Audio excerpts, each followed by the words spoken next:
Good morning. I just wanted to do a quick video. I just had this lady, she wanted me to mow. Yesterday it got rained out. Today I let her know, hey, I can be there in a half hour or so if you'll move all your cars. There's no way to get in when the cars are there, and they had 5 cars in the way. So I scramble around and try to finish what I'm doing to go over there and do that cut on a rain makeup type thing. And it was the only thing I had to really load the mower for today, or that mower. There's 2 other lawns I could go do, but that's not the right mower for them. So I scramble around and try to get finished with what I'm doing. And you know, so I pull off of, well, if I change the clutch fan in that Infinity, that can be on down the road, $1,000. You know, for a $25 yard, I'm pulling off of that. I'm pulling off of finishing wiring my lights and stuff on the mini Bobcat. Just countless other jobs. See, so these people, they don't respect my time, so why should I respect their budget? So I get over there and none of the cars are moved. And if they think that I'm going to sit around waiting for 5 cars to be moved for a $25 cut, then they're nuts. So there's my harness that I made.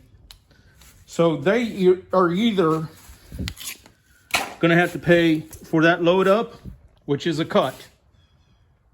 For loading that mower, that's a cut. And they're going to pay double, or they're off the roster. I'm just absolutely sick of it. Because I've got too many other things going on that are more money. These people act like I ain't got nothing else to do but sit here and beg for their business.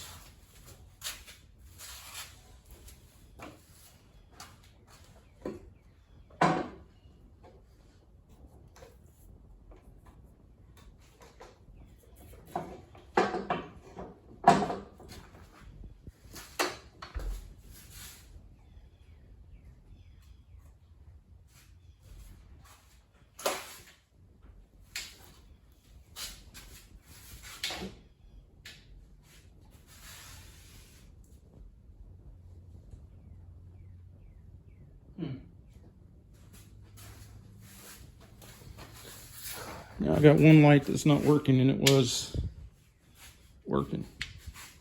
When I tested it on the bench, I do not know why. That's disgusting.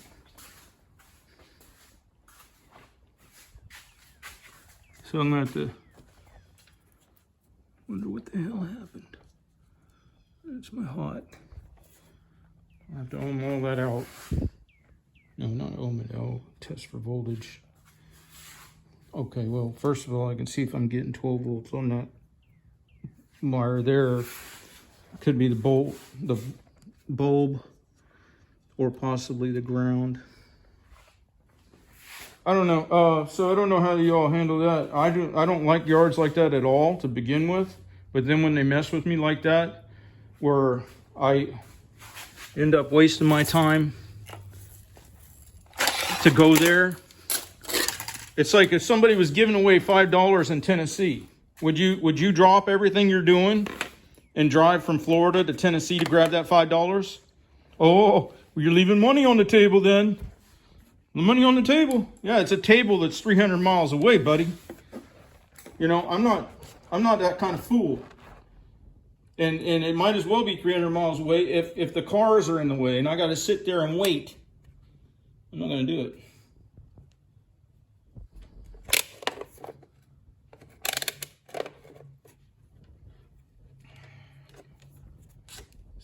Let's see what the hell happened here.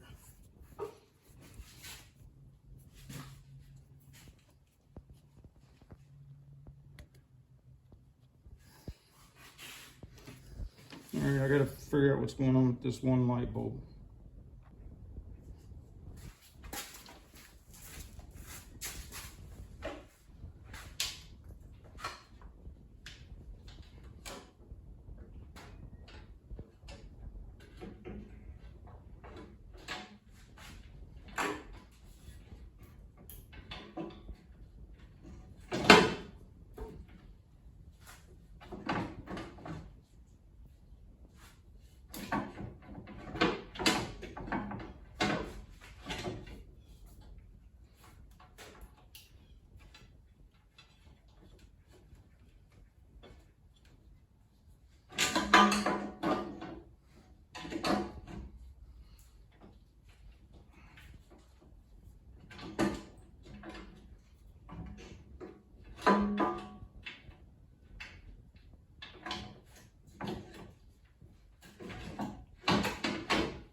All right, so that'll help if there's a bad storm or something, and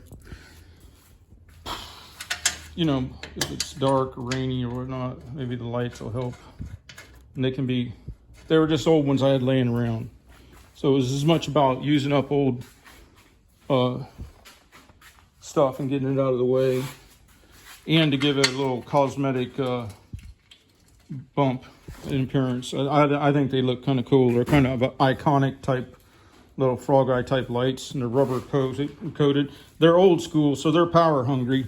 They're not something I would run a lot because the charging system on these things is not exactly suited for high power consumption. Now your battery is somewhat of a buffer, you know, but it's not made for that. And speaking of charging systems, I went through it yesterday because it wasn't charging, and I found I had 12.2 volts at the battery. So that's where it was sitting. And I would start it, and it would stay at 12.2 or go less. You know, I knew that was not charging. So what I ended up doing was looking right here at the, I don't know if you can see it in there, below the wires coming out of the voltage regulator, which is off of the stator. And I was getting 13, okay?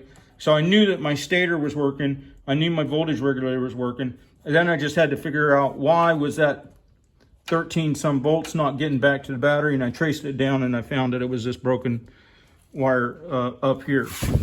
So basically on the charging, all you got is underneath the flywheel, there's a stator, which is an arrangement of windings, copper windings, and when that flywheel comes around, then that energizes those coils, sends out a voltage that looks kind of like a sine wave, like AC voltage, goes through the voltage regulator, comes out as flattened DC type voltage, charges the battery. So now, why they run all of that through on these mowers and stuff, they run all of that through the dang harness, up through the relay, all that junk, when all it had to do was come straight from the motor straight up to the battery. And then your charging system is so simplified.